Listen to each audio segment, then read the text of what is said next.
오늘의 이야기 시작하겠습니다. 안녕하세요. 저는 40대 중반의 여자입니다.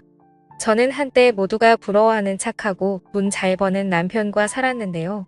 한순간의 실수로 이 모든 것을 잃어버리고 말았습니다. 저희 때에는 옛날과 달라서 주변 여자인 친구들이 모두 직장을 갖고 일하고 싶어 했거든요. 하지만 저는 밖에서 일하는 데에는 별로 관심이 없었어요. 제 꿈은 형모양처이자 살림자라는 가정주부였죠. 친구들은 다 비웃었어요. 꿈을 크게 가져라. 옛날 사람처럼 주부가 되고 싶다면 어떡하니? 그래도 저는 남편을 내조하고 뒷바라지하고 싶은데 어쩌나요? 가정 도우미나 아이를 키우는 직업도 전문적으로 있잖아요. 저는 돈을 안 받을 뿐이지 사랑하는 남편과 아이를 위해 일하고 싶을 뿐이었습니다. 제가 일찍부터 가정을 이루고 싶은 사람이어서 그런지 어릴 때부터 이상형이 남들과는 달랐습니다. 다른 여자친구들은 20대 초반에는 잘생기고 키 크고 재미있는 남자를 선호했는데요. 저는 못생기고 숙맥이더라도 가정적이고 돈 잘 버는 남자를 만나고 싶었죠. 그렇게 직업 좋고 순수한 남자를 만나 결혼까지 하게 되었습니다. 남편은 유명 금융계 회사에서 일하고 있어서 돈도 잘 벌고 승진도 빨랐었죠. 거기서 아이만 생기면 제가 생각하던 완벽한 가정이었죠. 그런데 아무리 노력해도 아이가 생기지 않더라고요. 저희 부부는 아이를 너무 갖고 싶었는데 말이에요. 병원에 가서 확인을 해도 남편 쪽도 저도 아무 문제가 없었어요. 몇 년 동안 배란기 때마다 노력을 해도 생기지 않아서 결국 제 나이가 40대에 들어서면서 아이를 갖길 포기했습니다. 그렇게 남편과 둘만 살게 되었죠. 남편은 우리 둘이어도 괜찮다고 아이가 있어서 더 문제 있는 집이 많잖아라고 하면서 저를 위로하곤 했는데요. 그래도 저는 마음에 상실감이 컸죠. 안 돼서 못하는 거랑 자발적으로 안 하는 거랑은 차원이 다르잖아요.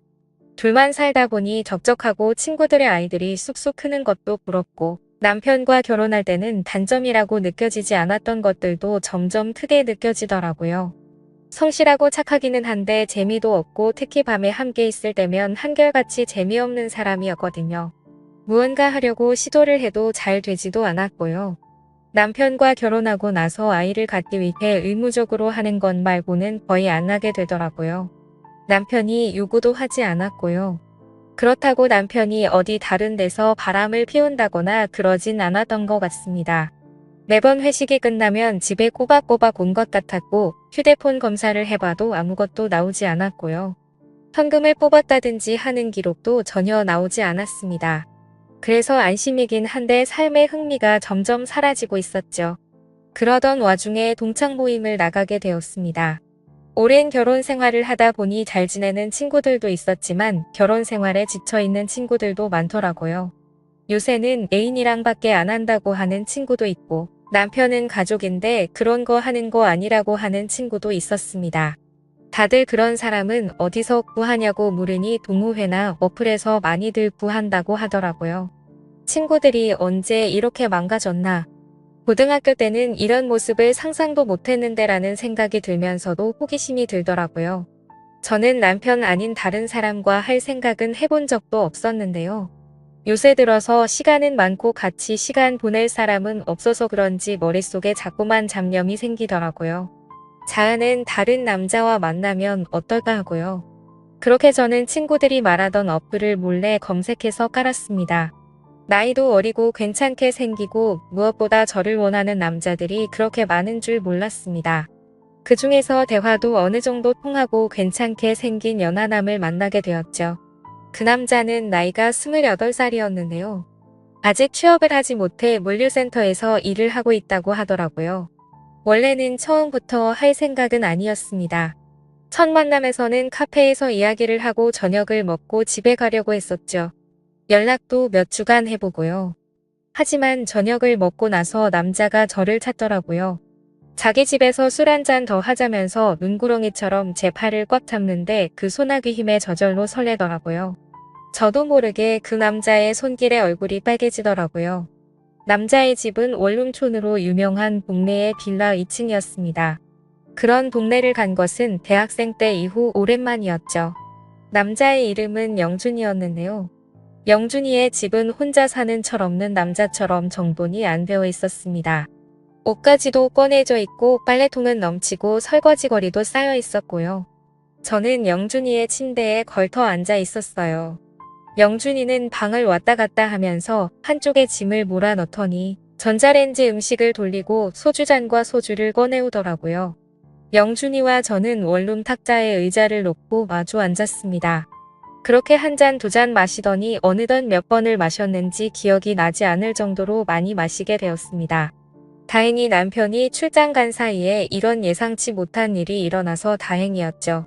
저는 술에 취해 정신을 못 차리고 의자에 앉아 있었는데요. 영준이는 너무 힘들어 보이는데 그러지 말고 편히 누워서 쉬라고 하더라고요. 술을 몇 잔 마시더니 친해졌다고 생각했는지 이제는 누나라고 부르지도 않더라고요. 제가 거부할 새도 없이 어느새 저는 영준이와 실수를 저지르고 말았습니다. 남편에게는 미안했지만 하지만 정말 좋았습니다. 온몸이 살아나는 듯한 기분에 녹아내릴 것 같았죠. 마치 연애를 처음 할 때 그 기분이랄까요? 솔직히 그날 이후로는 남편과 함께 있는 시간이 지루하고 식상해지더라고요. 그래서 저도 모르게 남편한테 볼멘 소리가 자꾸만 나오더라고요. 원래는 그런 적이 한 번도 없었는데 말이에요. 그렇게 저는 남편과의 사이는 멀어지고 연하남에 중독이 되어가고 있었습니다. 시간이 될 때마다 영준이의 집에 찾아가서 연인처럼 시간을 보냈었죠. 그러다 보니 처음에는 저를 반겨주던 영준이도 이제는 가끔씩 오라고까지 하더라고요. 그렇게 매일 같이 영준이의 자취방을 출근 도장 찍듯이 가다가 어느 날 영준이의 집에 다른 여자를 들이는 것을 목격하기까지 했습니다. 그래서 약간 서운한 마음에 저는 무작정 들어가려고 했는데 영준이는 당황해하면서 오늘은 안 될 것 같다고 하면서 막아서더라고요. 억지로 들어가려고 했는데 문틈 사이로 샤워를 하는 듯한 소리가 들렸습니다. 누구 있냐고 물어보니 친구가 놀러 왔다고 하면서 저보고 집에 가라고 하더군요. 사실 그동안 저는 영준이에게 사람 대 사람으로 호감까지 생긴 상태였어서 연인이라고 생각했는데 그게 아니었구나 했죠. 영준이도 저와 같은 마음인 줄로만 알았습니다. 뭐가 필요하다면 꼭 저한테 먼저 말을 했거든요. 마치 연인한테 의지하듯이 말이죠. 그래서 필요하다는 것은 무엇이든지 사다 줬습니다. 심지어 고가의 옷이나 핸드폰 같은 물건들도 말이죠. 감기가 걸리거나 것들도 저에게 말해서 간호해 달라고 하고 저는 그래서 저희가 각별한 사이인 줄로만 알았습니다. 영준이도 저를 단순한 만남이 아닌 애인으로 생각하는 걸로 알았죠.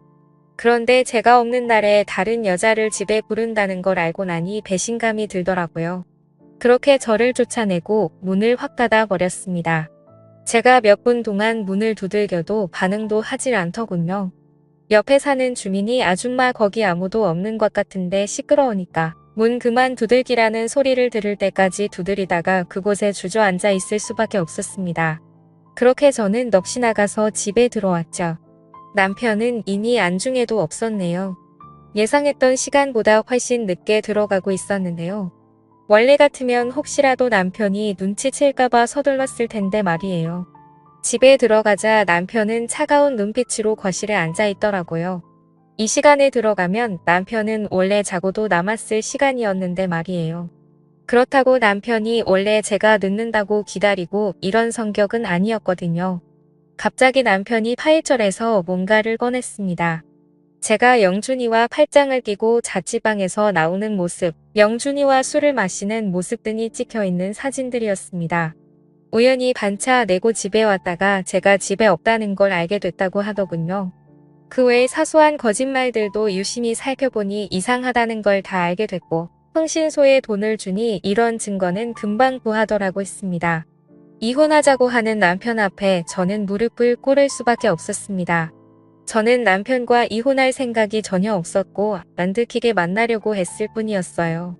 하필 똑같은 날에 연하남과 남편 둘 다한테 이별을 당하다니요. 이건 저한테 너무 잔혹한 처사였습니다. 내가 다 잘못했다고 아이가 없어서 혼자 있어서 그랬다고 하면서 잘못을 빌었지만 남편은 눈 하나 깜빡하지 않았습니다. 그렇게 저는 남편과 이혼 수순을 밟고 친정으로 들어가게 되었습니다. 엄마 아빠도 제가 갈 곳이 없으니까 받아주긴 했는데 저를 보는 눈빛이 곱지 않은 것이 저도 눈치가 보이고 죄인이 된 기분입니다. 한순간의 실수에 이런 신세가 된 제 자신이 믿기지가 않습니다.